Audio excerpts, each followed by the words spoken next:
This video is going to cover what is considered plagiarism, so that you will know it when you do it.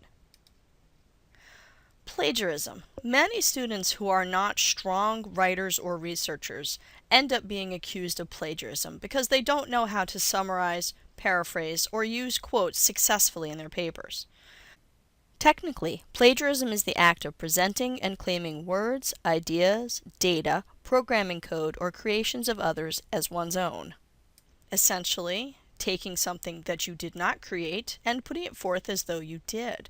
Usually because of the fact that citations or other writing staples such as signal phrases are missing, so that there is nothing that would differentiate your materials from the materials that you found. If you don't know how to take research and incorporate it into your paper, then most likely you will end up being accused of plagiarism, whether it's accidental or not. As far as plagiarism goes, it is not acceptable to buy a paper online.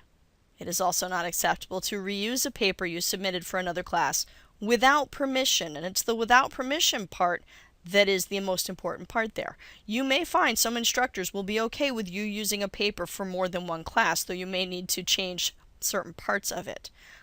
Ask permission and find out before you try. It's also not acceptable to take something another student wrote, make slight changes to it, and submit it as yours. Stealing from scholars or stealing from classmates, both of them are plagiarism and both of them are unacceptable. What happens if you're caught? Well, if you're caught plagiarizing, it may lead to disciplinary action, which may include a failing grade on the assignment or the test that you were taking, a failing grade for the course, suspension or expulsion from the college. All of those are options depending on whether or not this is your first offense, how egregious your offense was, and this is in every course syllabus here at the college. It's when you take a course, that syllabus is a contract between you and the instructor. It says what they will provide to you in terms of the information they are going to present and how they are going to grade you and your efforts. And it also spells out the code of conduct that you agreed to abide by for classroom policies. So you have already accepted this code. So many students seem to run into the problem of feeling as though they can't possibly say it better than the authors they have found, that the material that they have found, the books, the articles, are better written than anything they could do. Instructors are not looking for you to write something that is award-winning. They are looking for honest intellectual work.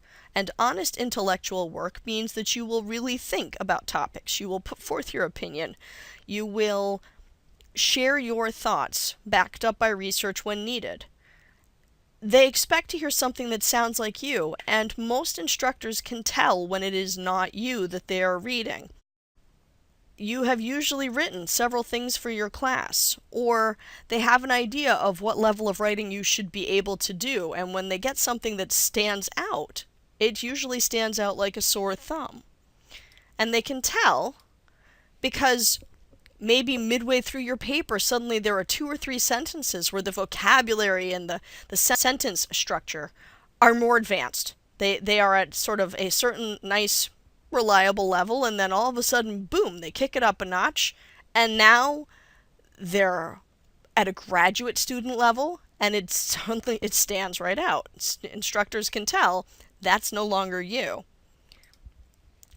If there are citations that go with that advanced level of text or those advanced thoughts, that's acceptable because it tells your instructor where it came from. But when those are missing, all it looks like is a copy and paste error has occurred, and you're going to get busted.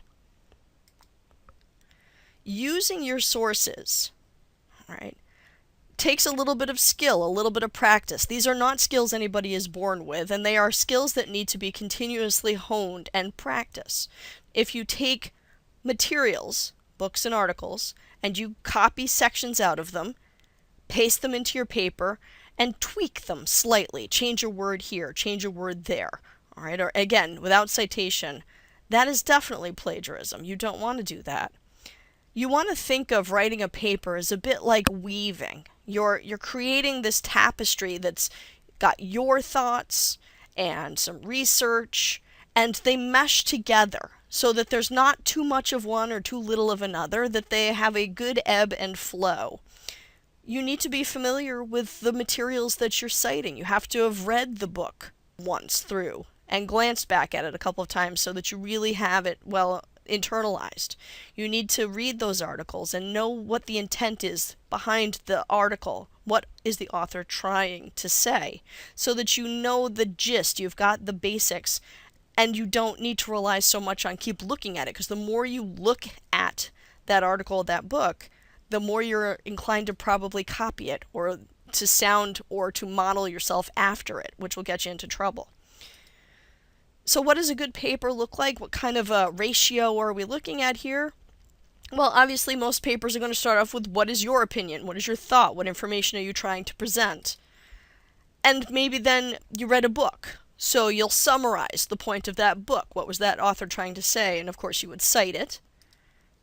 And then there's a little bit more of your thoughts. So here's what I think. Here's what this book said.